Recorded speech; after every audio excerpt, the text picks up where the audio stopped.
Okay. Any other questions before we begin? آیا سوال دیگه ای هست که ما قبل از اینکه شروع بکنیم؟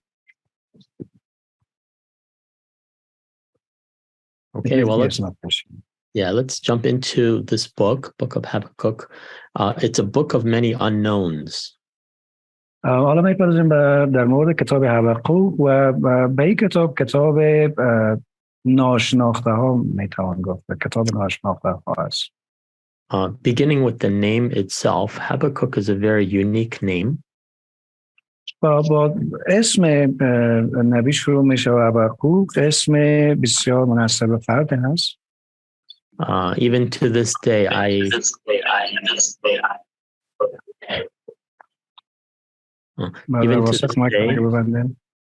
even to this day, I've heard of people who have biblical names of prophets, but I've never heard of someone named Habakkuk. تا حالا من خیلی از افراد را دیدم و شنیدم که اسمهای کتاب مقدسی داشتن، اما من تا حالا به هیچ فرد بر نخوردم که اسمش حبقوق باشه.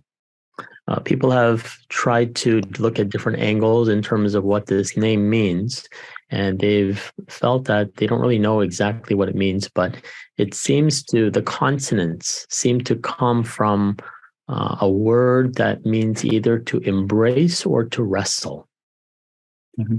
و مردم در زوایای مختلف، نخبگان کتاب مقدس از زوایای مختلفی اسم بررسی کردن و مطالعه کردن که دقیقاً این اسم به چی معنی است، اما به چیز مشخص اسم پیدا نکردن. اما نظر به تلفظش فکر میکنن که به دو کلمه انگلیسی که همون embrace یا wrestle میشه که به معنی در آغوش گرفتن یا کشتی گرفتن معنی میده و این در حد حدس است که ممکن به این معنی با این مفهوم باشن. But that's definitely just pure speculation. و این دقیقاً همونطور که گفتم یک نظریه است که در موردش دارن.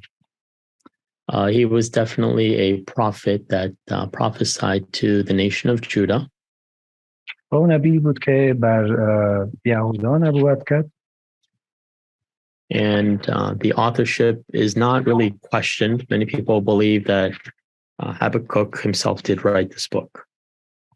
در مورد نوشتگی سوال وجود نداره و اکثر مردم به این باور هستند که توسط حبقوق نوشته شده. Last week we saw that the nation of Assyria fell in 612 BC. و ما در درس قبلی مطالعه کردیم که مردم آشور در سال 612 قبل از میلاد سقوط کردند. And just going by the content in terms of what he speaks, some scholars have dated him to approximately this time period during the time or right at the fall of Assyria, so 612 to 588 BC. And this was possibly during these two kings of Josiah and Jehoiakim's reigns. و به صورت موضوعات و محتویات کتاب وقتی نگاه بکنیم و روی موضوعاتی که صحبت میکنن نخبگان کتاب مقدس به این باور هستند که به صورت احتمالی در بین سالهای 612 که همون سال سقوط آشور بوده الی 588 میزیسته که دقیقاً در مورد در دوره سلطنت یوشیا و یوهاکیم بوده. Either way, many people would agree that this book is pre-exilic because it talks about the questioning of Babylon before they take over and invade Jerusalem. اما بسیاری به این باور هستند، تعدادی به این باور هستند که کتاب قبل از خروج است، چرا که در مورد بابل صحبت میکنه و موضوعات رو در بابل زیر سوال میگیره و همین دلیل تعداد به این باور هستند که کتاب قبل از خروج میباشد. Unlike some of the other prophetic books that talk about the reign of the kings during this time of the prophet or who this individual was, nothing is known about Habakkuk. It just begins as a prophecy of Habakkuk the prophet. خب همونطوری که ما در درس‌های قبلی هم متوجه شدیم، کتاب‌های قبلی و دیگر کتاب‌ها در مورد سلطنت صحبت میکنه و در مورد افرادی که در اون زمان سلطنت میکردن و این فرد کی بوده و چی کار میکرده. ولی متاسفانه در این کتاب همچین چیزی ذکر نشده و مشخصا به صورت کلی و اطمینان کلی گفتن هم میتونیم که در مورد زمانش و در مورد که واقعا کی بوده معلومات به دست نداریم. As Jeremiah is known as the weeping prophet, Habakkuk is pretty much known as the complaining prophet. خب همونطوری که ما در درس قبلی خواندیم، ارمیا مشهور بود به نام نبی اندو، نبی که اشک میریخت، نبی که گریه میکرد. اما در مورد حبقوق ما میخوانیم که نبی است که شکایت میکنه، نبی است که گله میکنه.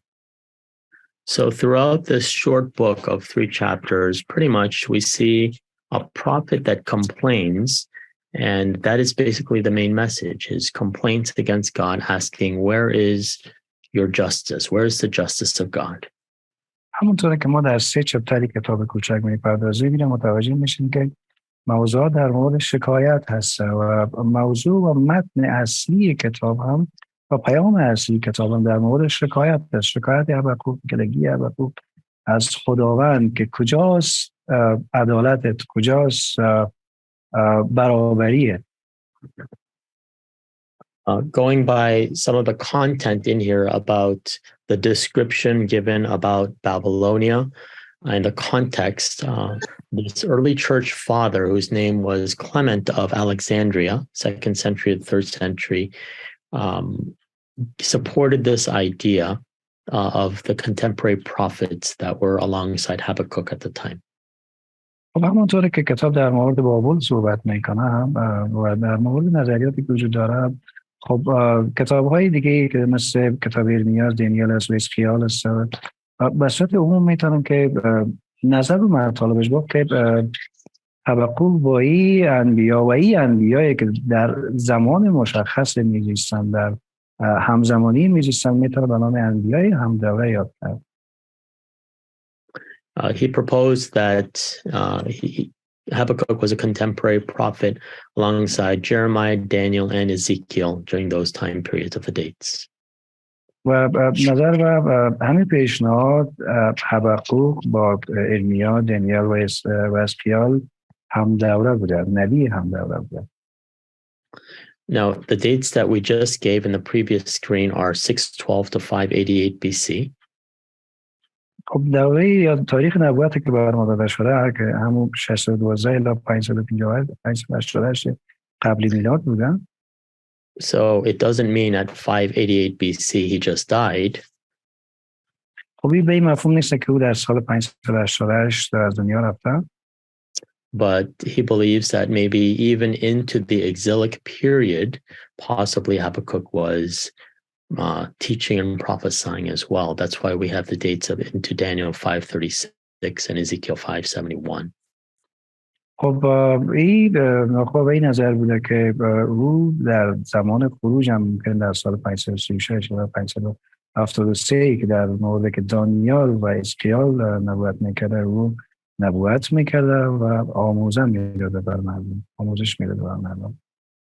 So judging by the language, sometimes when you look at the language in which the style of writing of the prophets, you can generally guess in terms of what time period or who they possibly were, since there are so many unknowns. خب نظر بر زبان نوشتاریش و طرز نوشتاری که در کتاب وجود داره، بعضا روی میده که میتونه شما حدس بزنیم که این فرد واقعا کی بوده و در چه زمانی میزیستن.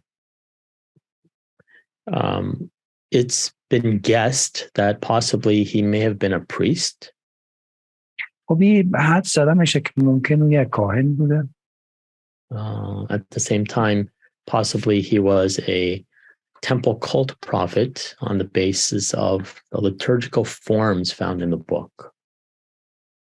خب نظر به محتویات و نظر به آیاتی که در کتاب مطالعه میکنیم این احتمال هم وجود داره و این احتمال هم وجود داشته و داره که او به صورت کلی نبی یک فرقه در معبد بوده، نبی بوده که در یک فرقه خاصی که در معبد بوده نبوت میکرده. This has been given by a number of scholars, but some main scholars are Mowinkle, Jeremiah, Eaton, Watts, and so on. So a handful of scholars agree that he must have been some sort of prophet who maybe served within the area of the temple. و نخبه های زیادی وجود داره که به این باور بوده و تعدادش که این اسم گرفتن یکی مانند مایونکل و جریمیاس، واتس و غیره که بعضی از نخبگان دیگه هم بوده که همه این توافق نظر داشتن که او در اطراف محل که معبد بوده نبوت میکردن. Just for you, Iman, I took out that slide of the Daniel part. I think it would have confused the students, so I just took it out altogether. Okay. Okay. Some of the main themes that we find in the book, there are many, but if we whittle it down, it's really about struggle and doubt, God's sovereignty, and hope. خب ما وقتی در کتاب مطالعه بکنیم نظر بیاندازیم ما با موضوعات مختلف سر میخوایم، اما موضوع مهم یا موضوع اصلی که در کتاب در موردش صحبت میشه کشمکش و شک هست، حاکمیت خداوند هست و امید هست. Struggle and doubt on the part of Habakkuk, that he struggled with God's just ways, and also sometimes he may have doubted whether God was being just in that way. Also, that God is definitely sovereign over all things. We see that in God's response. And lastly, we see that God gives us hope. وقتی که در قسمت ما کشمکش و در مورد شک صحبت میکنیم وقتی کتاب مطالعه میکنیم مشخص میشه که حبقوق با عدالت خداوند در کشمکش بوده و بعضا شک اتفاق میافتاده در مورد حاکمیت خداوند و که یقینا خداوند بر همه چیز حاکم است و خداوند وقتی که در جواب حبقوق جواب میده در مورد گله‌هایش در مورد شکایتش وقتی دوباره به او جواب میده و پاسخ میده حاکمیت خودش را نشان میده که بر همه چیز حاکم است و در ضمن امید میده. As every prophetic book is very unique and different. خب از لحاظی که هر کتاب نبوتی انبیایی منحصر به فرد است و متفاوت از دیگری است. The book of Habakkuk is unique in the sense that there are two main complaints that the prophet has and he addresses them before God.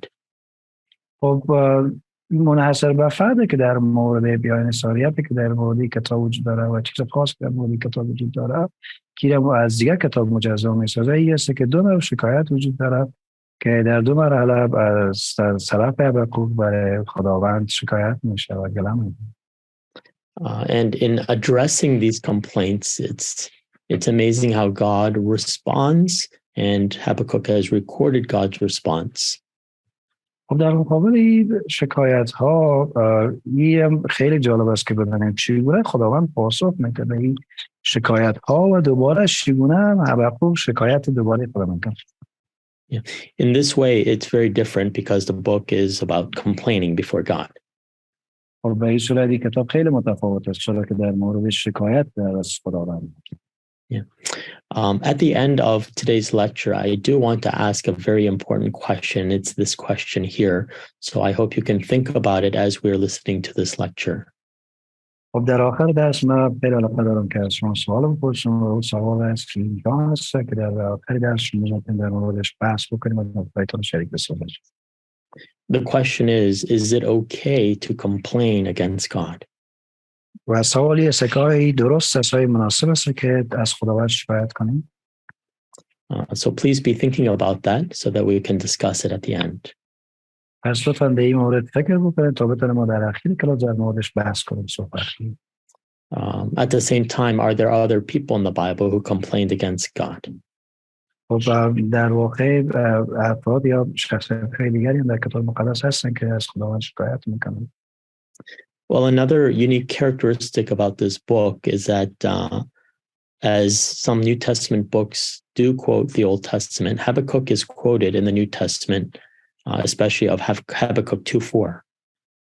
خب چیز دیگه ای که منحصر به فرد در مورد کتابی که در عهد جدید هم بعض نقل قول‌های صورت میگیره در مورد حبقوق که دقیقا وقتی که مطالعه میکنیم همون آیه what was the reference?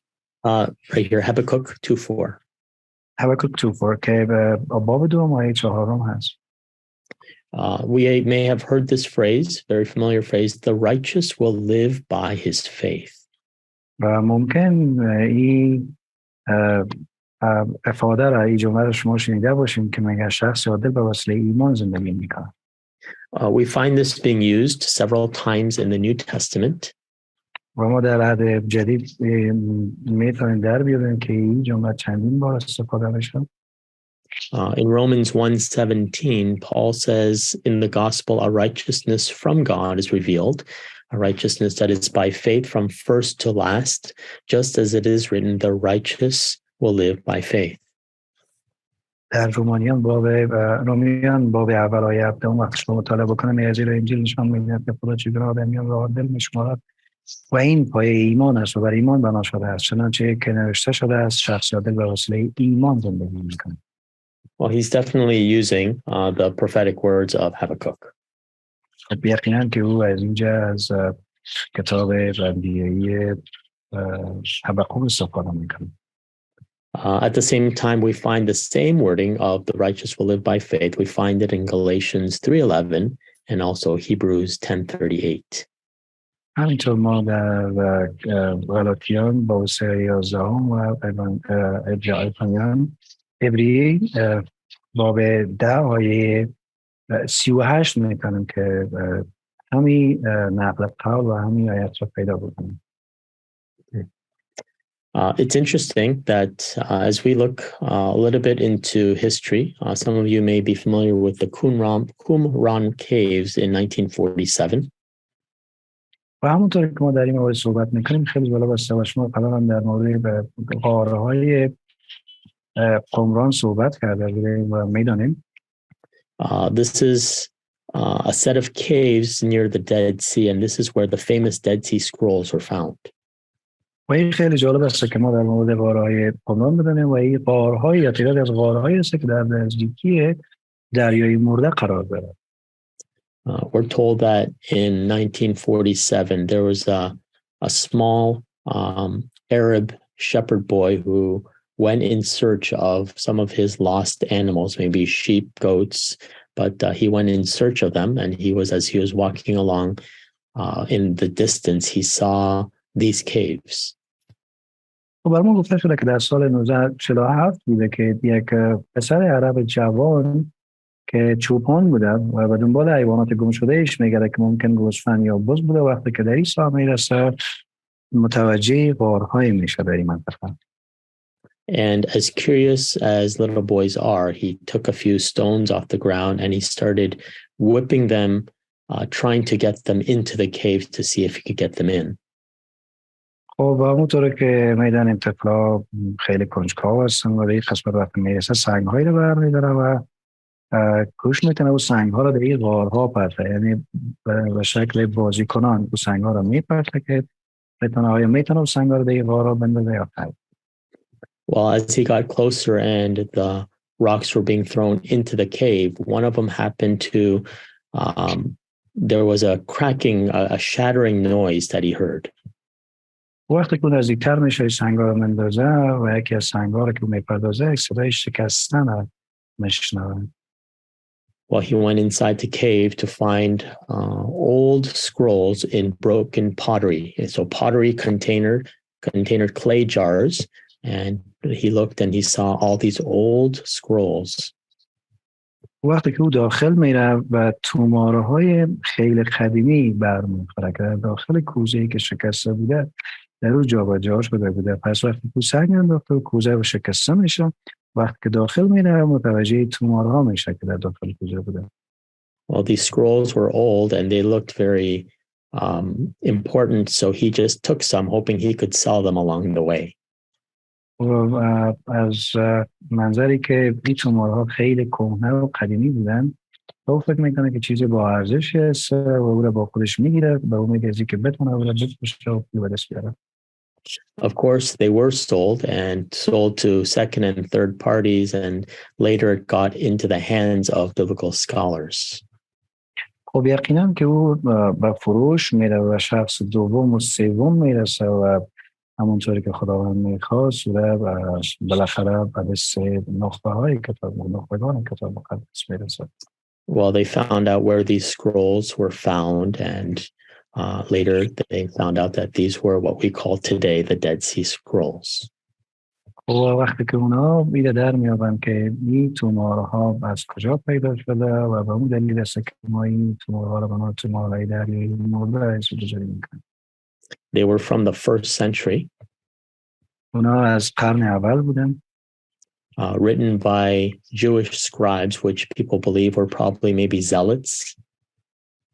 و توسط اقوام یهودی نوشته شده بودن که بعضا فکر میکنن توسط یهودیان که خیلی به نام زیلوت زیاد میشه که خیلی یهودیان مشتاق بوده و یهودیان وطن پرست بوده و یهودیان میتوان گفت خیلی متعصب بودن توسط آن نوشته شدن.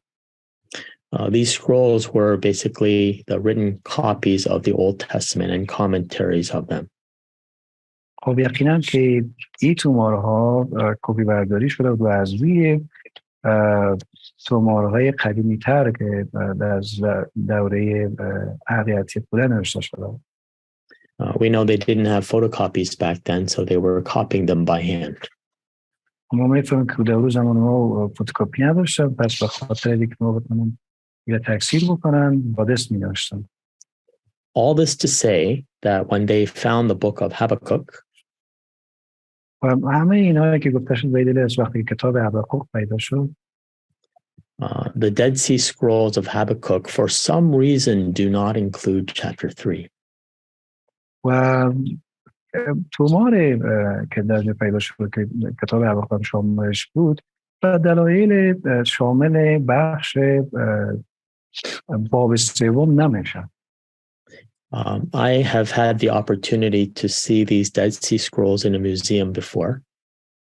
من این فرصت داشتم که این تومارهای دریایی مرده در نمایشگاه در موزیم ببینم. The Hebrew writing is very, very tiny. It's almost as if you need a magnifying glass to see it.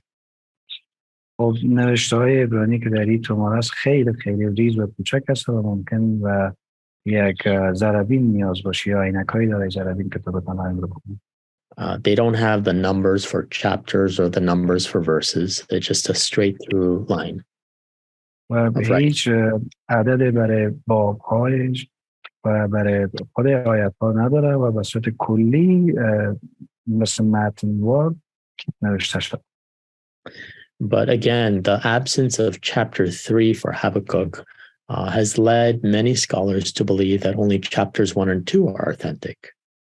خب به دلیل نبود باب سوم برای کتاب حبقوق بیشتر از نخبگان کتاب مقدس به این باور هستند که کتاب حبقوق فقط دارای باب اول و دوم میباشد. In my opinion, I do not believe we should disregard chapter 3 just because it's not there. خب من به این باور هستم که نمیشه که ما به این باور باشیم که باب سوم وجود نداره فقط به این دلیلی که اینجا نبوده نوشته شده. Because in these Dead Sea Scrolls, these are just merely handwritten copies that they were doing. به خاطر اینکه این تومارهایی که در کار عمران پیدا شده یا تومارهایی در این مورد که مشهور هستند تنها کپی برداری و نوشته شده توسط دست بوده که به ندرت پیدا شدن. There are a lot of other versions that do have chapter 3. و در مورد کتاب حبقوق بعضی از نسخه های دیگه هم وجود داره که دارای باب سوم هست. These versions are not the Dead Sea Scrolls. و اون نسخه های تومار دریایی مرده نیستن. the fact that they have chapter 3 leads me to believe that those who copied these texts in this cave probably did not finish, or they didn't do chapter 3, but definitely chapter 3 is authentic. و وقتی که در مورد باب سیون صحبت میکنیم من به این باور هستم که این ما رو به این نظر میرسونه که کسایی که در غار دریای مرده یا کسایی که رونوشت میکردن و کپی برداری میکردن از تومارهای الهیاتی از کتاب حبقوق نتونستن که باب سیوم رو بنویسن یا که نتونستن تمام بکنن باب سیوم بنویسن. پس این به این دلیل نیست که باب سیوم وجود نداره، پس یقینا باب سیوم کتاب حبقوق هست. Are there any questions before we move on? آیا سوالی هست در این مورد که قبل از اینکه ما جلوتر بریم؟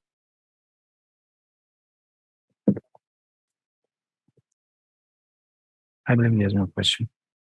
Okay. Let's go a little bit into the structure of the book. میریم به ساختار کتاب میپردازیم. Here's the general structure. The first verse is obviously just the title. It tells us that it's the prophecy of Habakkuk the prophet. ساختار که اینجا میبینین به این شکل است که آیه اول باب اول فقط در مورد عنوان کتاب هست که در موردش نوشته شد. The second part, Habakkuk begins his first complaint. و در بخش بعدی است که حبقوق اولین شکایت خودش را شروع میکنه. And this complaint is basically asking, why does the evil in Judah go unpunished? و شکایتش در این مورد است که چرا مردمای شریر، مردمای بد در یهودا بدون مجازات میمانند. So if I could make it a little bit more easier to understand, God, look at all the wickedness and the evil in this nation of Judah. Why are you not doing anything about it? خب اگر ما بخوایم که ساده‌تر بسازم، شکایت میکنه که با وجود این همه شرارت و بدی که تو در یهودا میبینی، چرا اینها را مجازات نمیکنید شما؟ We always see a complaint as negative, but I see Habakkuk's complaint as being justified. و ما معمولاً شکایت را به شکل منفیش میگیم، اما شکایت حبقوق در اصل در مورد عدالت صحبت میکنه و تطبیق عدالت هست. Because for him to even ask that question to God implies or shows that he cares about godliness within a nation of ungodliness. خب که وقتی حبقوق از خداوند در این مورد سوال میکنن که برمیگرده همون شکایتش میباشه، پسی به این مفهوم است که او در مورد مردمی که در خدا هست و مردمی که در خداوند نیستن برش مهم است، اهمیت داره. And maybe that's why he was rightly called a prophet, because he stood out from the rest of the nation. خب به همین دلیل است که میتوان گفت یک نبی بوده، به دلیلی که او به خاطر بقیه مردم ایستادگی کرد و ایستاد. Well, God answers him and he says, don't worry about it, Habakkuk. The Babylonians will punish Judah because of their sinfulness. خب خداوند به او پاسخ میده و جواب میده که یهودا و شرارت و گناهی که در یهودا وجود دارد توسط بابل و بابلیان مجازات خواهند شد. Well, Habakkuk goes on to address a second complaint before God. خب بعد از این حبقوق به شکایت دومش از خداوند میپردازه. And it's a follow-up to God's answer about how he will use Babylon or Babylonia to punish Judah. او در ادامه پاسخ خداوند است که او اینو میپرسه که چطور توسط بابلیان شریر که خودشان مردم گناهکار و شریر و ظالم هستند مجازات میکنه یهودا را. And his complaint is, God, how can a just God use wicked Babylonia to punish a people more righteous than themselves? و این سوال رو میپرسه که خدایا هیچ چگونه امکان دارد توسط مردمی که بیشتر از مردم یهودا ظالم و شریر هستند و مردمی را که عادلتر هستند نسبت به بابلیان، توسط بابلیان اینها را مجازات میکنه. So basically, Babylonia is so much more wicked than Judah, and you're going to use that wicked nation to punish this wicked nation of Judah. Why would you do that? خب به صورت واضحه بابل و بابلیان مردمشان بی نهایت شرید هستن و ظالم هستن و گناه در اونها وجود داره. پس چطور تو از اونها استفاده میکنی تا بتونی مردم شرید یهودا را و یهودای شریر و از گناهکار را مجازات کنی؟ Well, to that, God answers him again. و خداوند دوباره برش جواب میده. And he says, basically, don't worry, Habakkuk, Babylonia will be punished and faith will be rewarded. برای حبقوق میگه تشویش نداشته باش و برش میگه که بابلیان مجازات خواهند شد و ایمانداران مشخصا که پاداش ایمان خودشان رو فهم گرفت. Now, we don't know if there were more complaints after this. Maybe there were, but only 2 have been recorded. حالا ما دقیق نمیدونیم که آیا شکایت دیگه هم بعد از وجود داشته یا نه، اما فقط 2 شکایت ثبت شده. But chapter 3 is a prayer given by the prophet. باب سوم در مورد دعایی است که توسط نبی انجام شده. Now, keep in mind, this is just a structure. I want to flesh out a little bit more in terms of the complaints. Right? اینو به خاطر داشته باشیم که فقط ساختار کتاب است و در مورد شکایت بیشتر کنیم پرداز و ما صحبت خواهم کرد. So when we look at Habakkuk's prayer, وقتی که ما باید دعای حبقوق نگاه بکنیم، he's asking for manifestations of God's wrath and mercy. So God, reveal your wrath and mercy as he's seen in the past. And he does, he closes with this confession to trust and to have joy in God. وقتی که ما در مورد باب سوم و در مورد دعای حبقوق صحبت میکنیم، مشخصا در مورد رحمت، در مورد خشم، در مورد تجلی خداوند صحبت میکنه، از خداوند میخواه. همونطوره که میگه پس از درخواست تجلی خشم و رحمت خداوند، همونطوره که در گذشته دیده است، با احترام و توکل و شادی به خداوند پایان میدهد. Maybe he's at peace knowing that God will definitely destroy Judah for their wickedness, at the same time destroy Babylonia for their wickedness. And so he says, I will trust in you.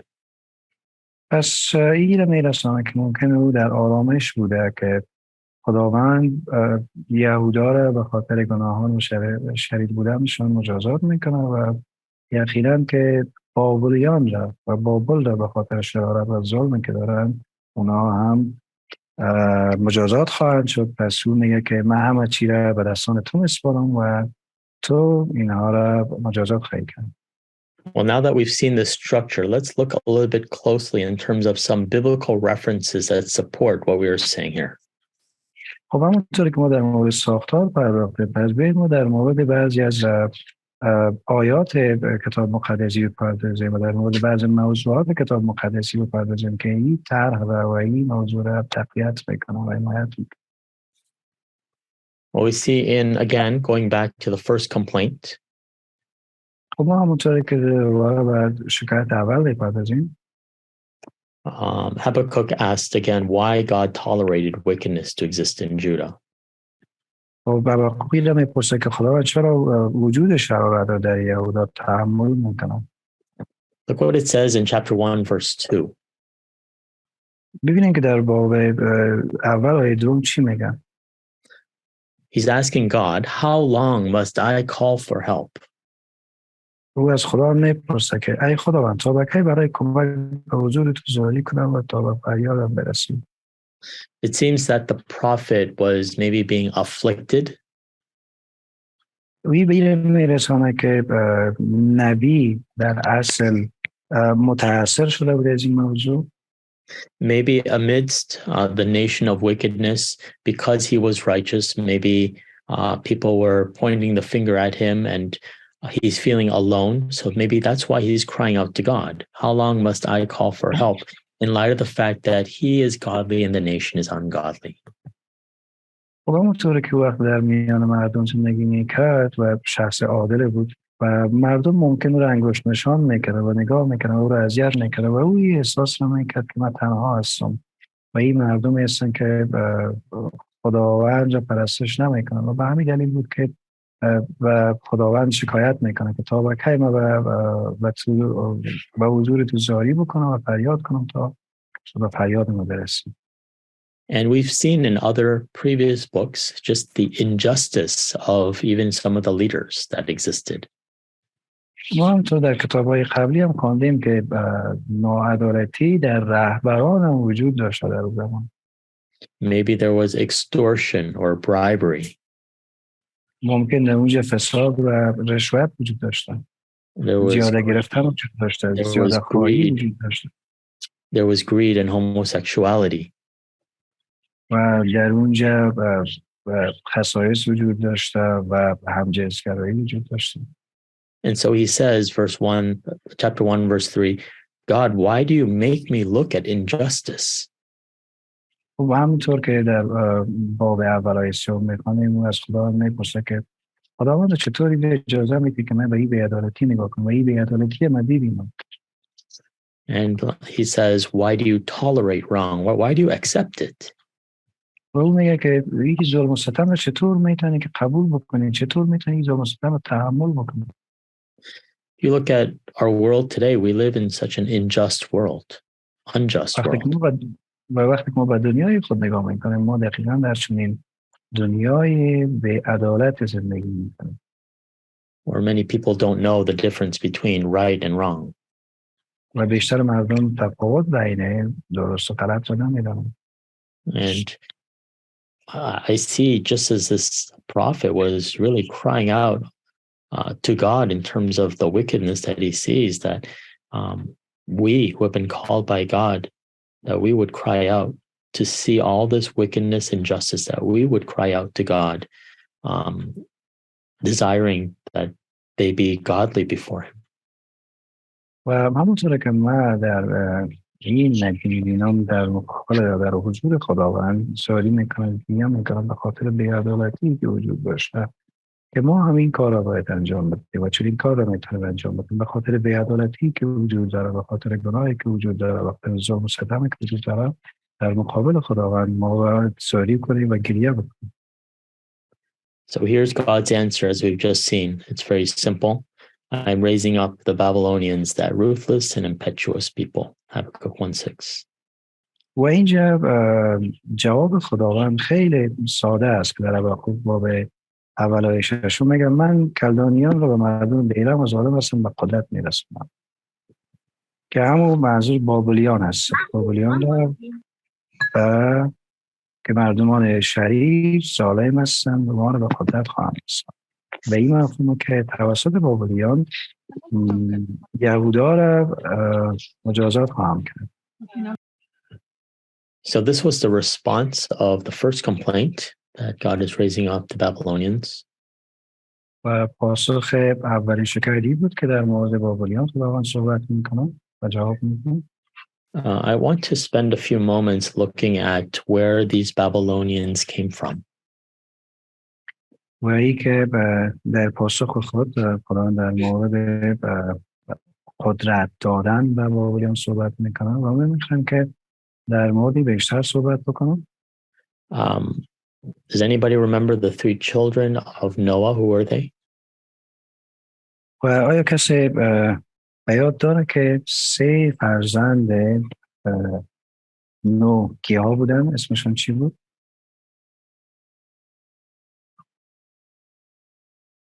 کسی به یادش هست که 3 فرزند نوح اسمشون چی بود؟ بله برادر واسه؟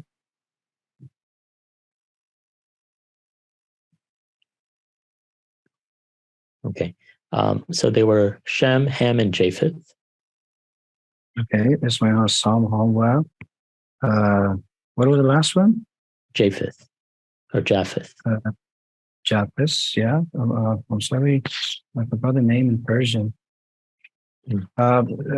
Sam, Ham, Japheth, but yeah, thank you very much. Awesome. And we know that after they came out of the ark, Ham is the one who was cursed, his lineage. و ما میدانیم که وقتی هنگامی که از کشتی آمدن هام فرزندش بود که او نفرین شد. We're told that و نسلش هم چون نفرین شد خودش و نسلش.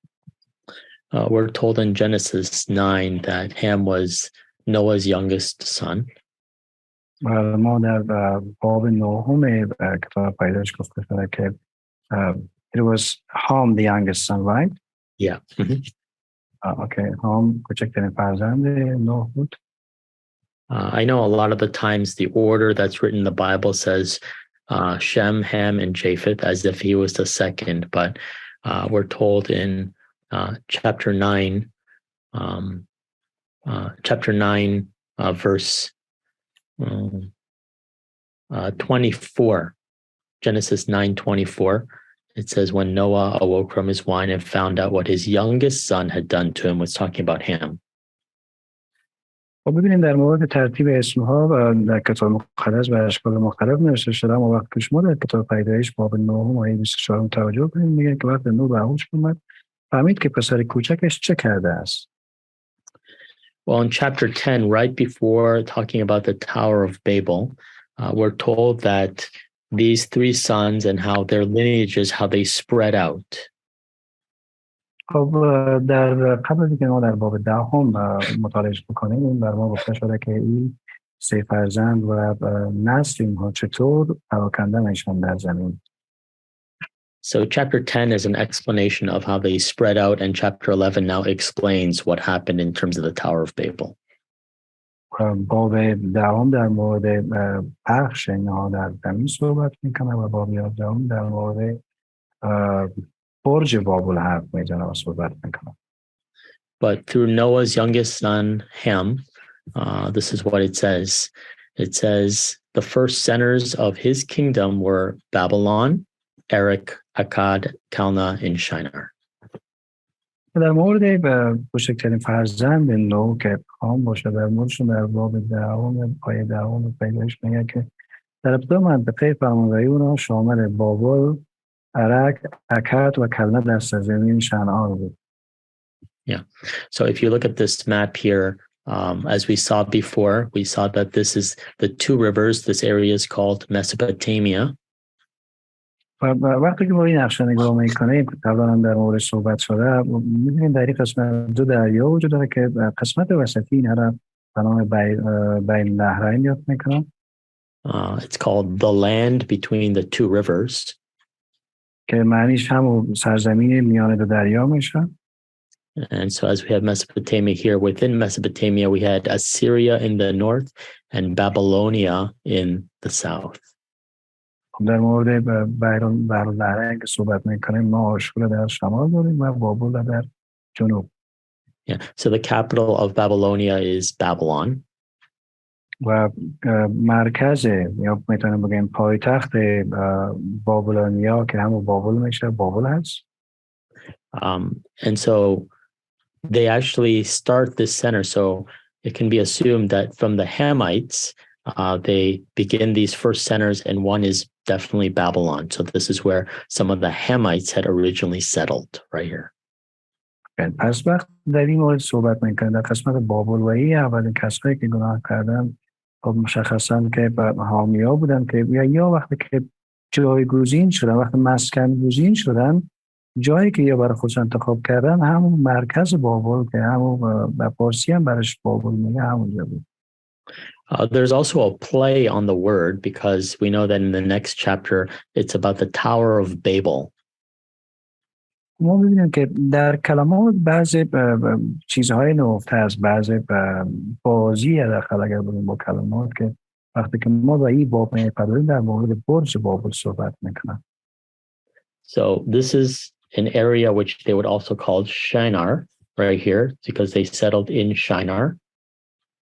و این منطقه‌ای که نشان می‌کنم به نام شنعار هم یاد میشه به خاطر همون چیزی که در این گفته به نام شنعار یاد شده این منطقه. In Genesis 11, 1-2, it says the whole world had one language and a common speech. As men moved eastward, they found a plain in Shinar and settled there. So it's as kind of can be seen that this area, within this area, was this place called Babylon. و همونطوری که در باب 11 آیه اول و دوم می‌خونیم که در اون زمان مردم سراسرشون فقط یک زبان داشتن و کلمات آنها یکی بود.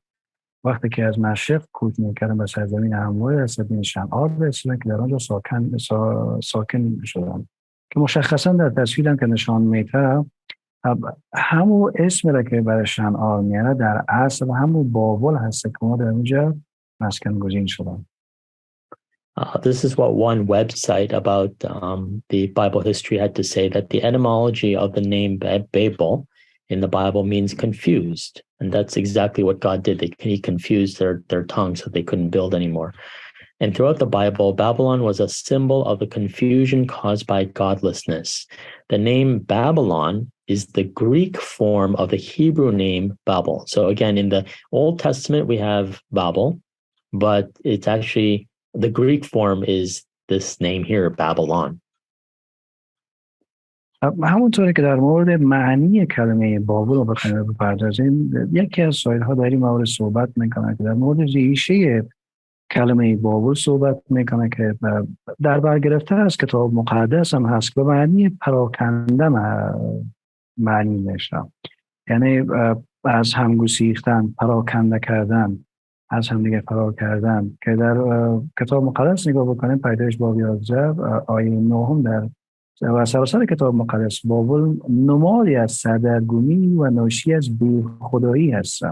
و در مورد خود کلمه بابل که در زبان انگلیسی برش بیبلان هم میگن، در اصل یک کلمه یونانی هست. نام بابلیون شکل یونانی نام عبری بابل هست که در عبری برش بابل میگن و به یونانی برش بیبلان یا بابلیون برش میگن. Okay, I want to pause here. I see two comments, two from Arzu and one from Sona. Yeah, the first and the last question is, it's not a question. The first one is the name of the son of Noah. And the last question is that she asked that Shinar is actually the Babel that you were talking about. And Sono is just translate the name of the son of Noah that I forgot in Persian. It was Japheth. Japheth, yeah. Japheth, yeah. She translated it for me. Yeah. So the question is from Arzu. The question from Arzu is that the Shinar is the Babel, right? There's a place that's called Shinar. Right. So more specifically, the name given to the city is Babylon. But this whole area, this whole area is called Mesopotamia, but just within that area itself, it's a region called Shinar. و در مورد خود منطقه که کل منطقه‌ای که در بین دو نهر قرار داره یا در بین دو دریا قرار داره به نام بر نهرین یاد میشه و همون منطقه خاصی که در بابل وجود داشته به نام شنعار یاد میشه.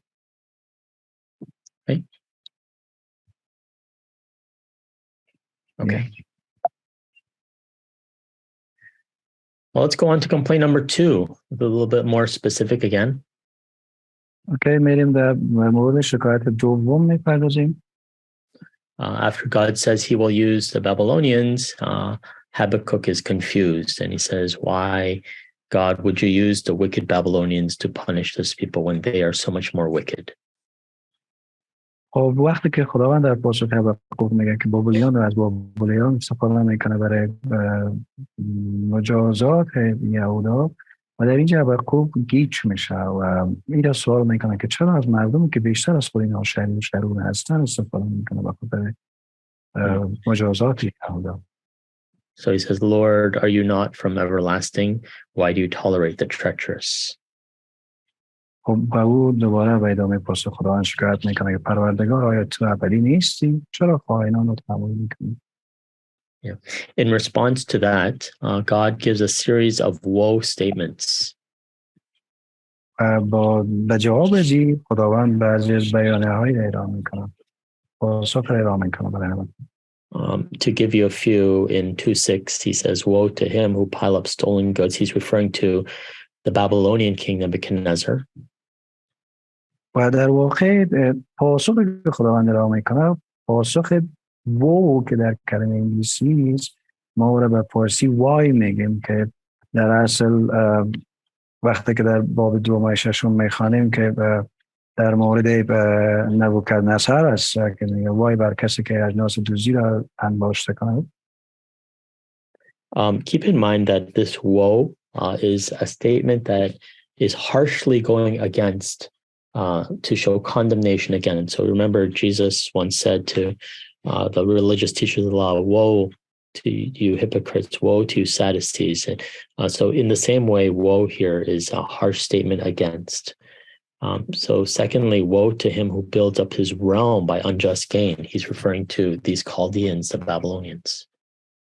به صورت مشخص اگر ما در مورد کلمه وو که همون کلمه وای گفتیم در فارسی ترجمه میشه، وای در اصل ندامت و نشان دادن حالت و وضعیتی است که قرار است برای افرادی که در شریر هستند، افرادی که ظلم میکنن اتفاق بیفته، در اصل نشان دادن و این است که چیزی در انتظار اونها هست و در برگزارنده ای است که این کلمه نشان میده که آنها چقدر شریر هستند و به همین دلیل است که از کلمه وای بر آنها یا وای بر کس استفاده میشه. همونطور که میدونیم که در کتاب مقدس وقت ما میخوانیم که عیسی مسیح در مورد سدوسی ها همونطور در مورد بعضی از قبیله های دیگه از کلمه وای استفاده میکنن و در بخش دوم که دوباره از این کلمه وای استفاده شده میگه وای بر کسی که قلمرو خود رو بر سود ناعادلانه بزنه، که به صورت کلی اشاره داره بر کلدانیان یا بر همون بابلیان اشاره میکنه و حرف میزنه. Thirdly, woe to him who builds a city with bloodshed. It's talking about how cruel Nebuchadnezzar will be. خبی که مشخصا که وای بر برخ سیوم که میگه وای بر کسی که خونریزی شهر با خونریزی شهر بسازد، که در باب 2 مایه 12 است که مشخصا در قسمت ظلم که نبوکدنصری که نبوکدنصر چقدر ظلم خواهد کرد و ظالم خواهد بود صحبت میکنه. And then he says, woe to him who gives drink to his neighbors. Talking about the Chaldeans and the Babylonians. و در قسمت 4 وای بر کسی که با شراب غرق شده همسایگان خود را مست می‌سازد، که در باب 2 مایه 15 است که در مورد کلدانیان و بابلیان صحبت میکنه و اشاره داره. Lastly, woe to him who says to wood, come to life. It's of course talking about idolatry, and it's a rebuke to the Babylonian gods. خب در بخش اخیرم که میگه وای بر کسی که به یک شای چوبی میگه زنده شد، که دقیقاً اشاره به بت پرستی داره، اشاره به توبیخ خدایان بابلی که بت‌ها بودن صحبت میکنه. So these woe statements are words of destruction, imminent destruction. و این کلمات وو یا وای اشاره دقیق به نابودی داره. Well, chapter 3 is a change in itself. After these 2 complaints, we have Habakkuk's prayer. و در باب 3 ما به صورت واضح یک تغییر می‌بینیم که دعای حبقوق میباشد. It's written in the form of a psalm, as we see in the Psalms. و این به شکل مزمور نوشته شده همونطوری که ما در مزامیر می‌بینیم. And I see a hand raised. I'll ask after I finish the slide. من می‌بینم که یک دست بلند است و بعد از اینکه من تمام کردم میشه که سوال شما رو بپرسم.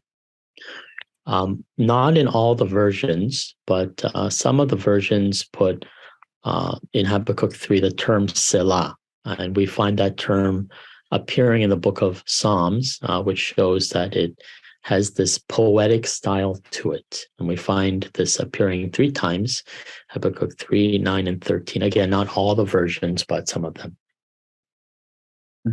و همونطور ما در باب 3 به عبارت سلاح برمیخوریم که 3 بار در آیه 3, 9 و 13 ظاهر شده، اما ببینید این طوری است که به شکل شعرگونه، مفهومش است که به شکل شعرگونه که همونطور که مزمور و مزامیر نوشته شده و در کل نسخه های کتاب مقدس حبقوق اینطوری نیست. The question that was asked? برادر سوالی که داشتیم برادر رجب؟ بله برادر، قسمت بود سال قبلی بودن که وای چی رو بیاریم، منظورش شراب چی بود؟ غصب شده، وای بر کسانی که با شراب غصب شده، منظور که همسایگان خود را مست کنند. منظور شراب غصب شده چی نوع شرابیه؟ He talks about, would you please bring the previous slide? He has a question about the, yeah. Would you please bring the last slide? Previous slide? This one or the one before? No, the one before. This one. Yeah. He talks about the fourth woe. No, the last one. Oh, so the next slide. Yeah, the next slide. So because it appears a little bit late with delay. So he asked about the fourth woe that it says, "Woe to him who gives drink to his neighbors."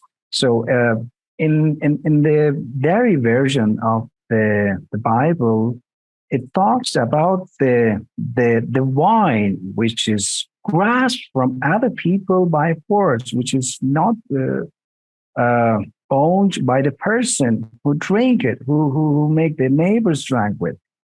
Specifically, he asked, what does it mean, give drink to his neighbors? So which kind of wine it talks about? What's the meaning of the wine which is grasped from other, which is thefts from other people, which is robbed from other people, and the person who drink it, who give it to the neighbor to make him drunk? That's interesting that the Dari Bible seems to indicate that you are taking it from another person for yourself. Is that the impression?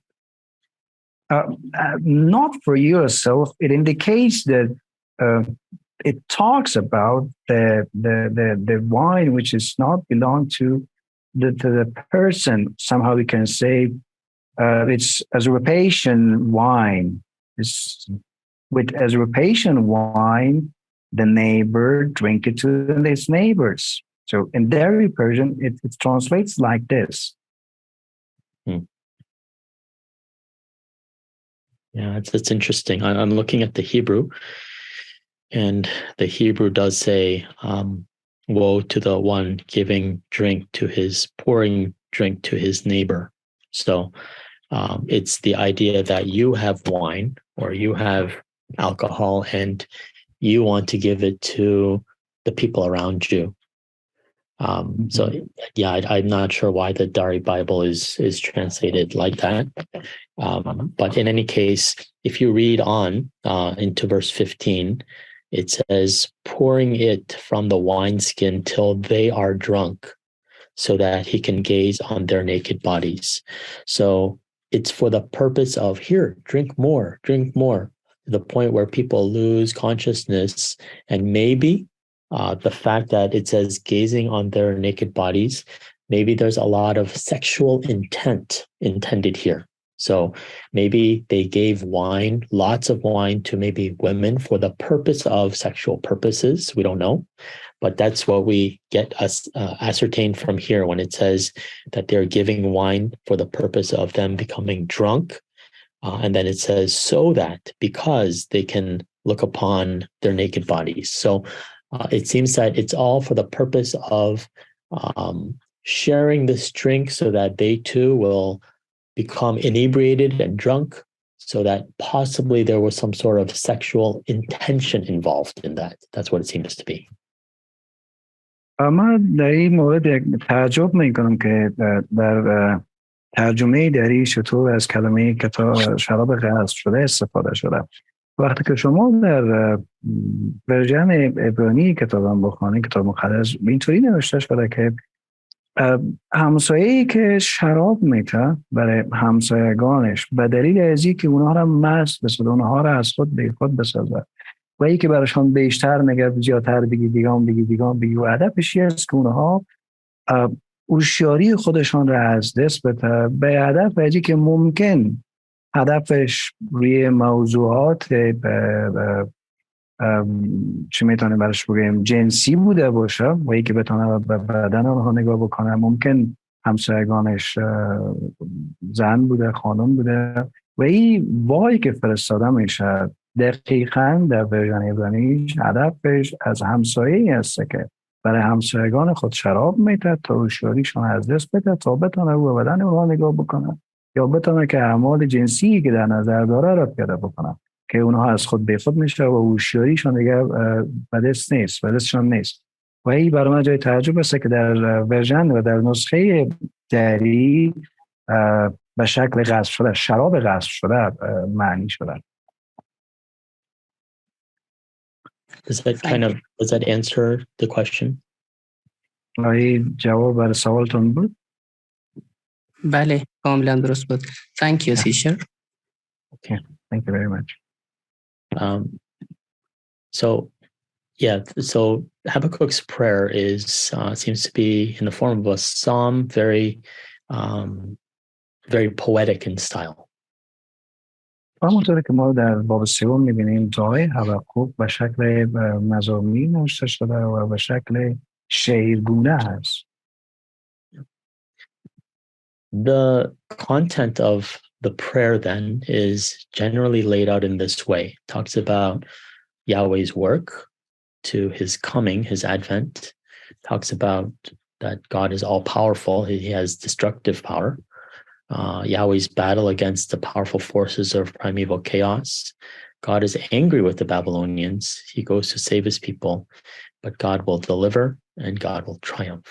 So again, this element of hope is found at the end.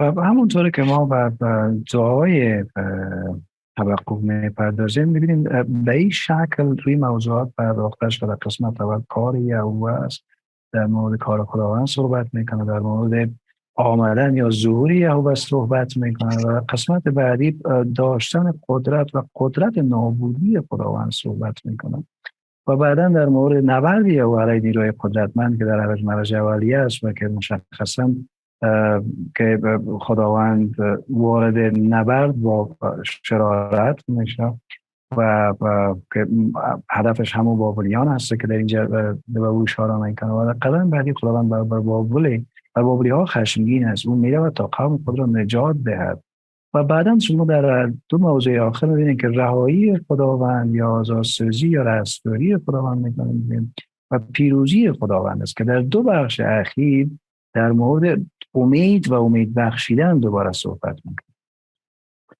Because this prayer is written in the form of a psalm, we don't know if it was maybe like the other psalms, maybe they sung them, maybe this was a song and they sang it, we don't know exactly.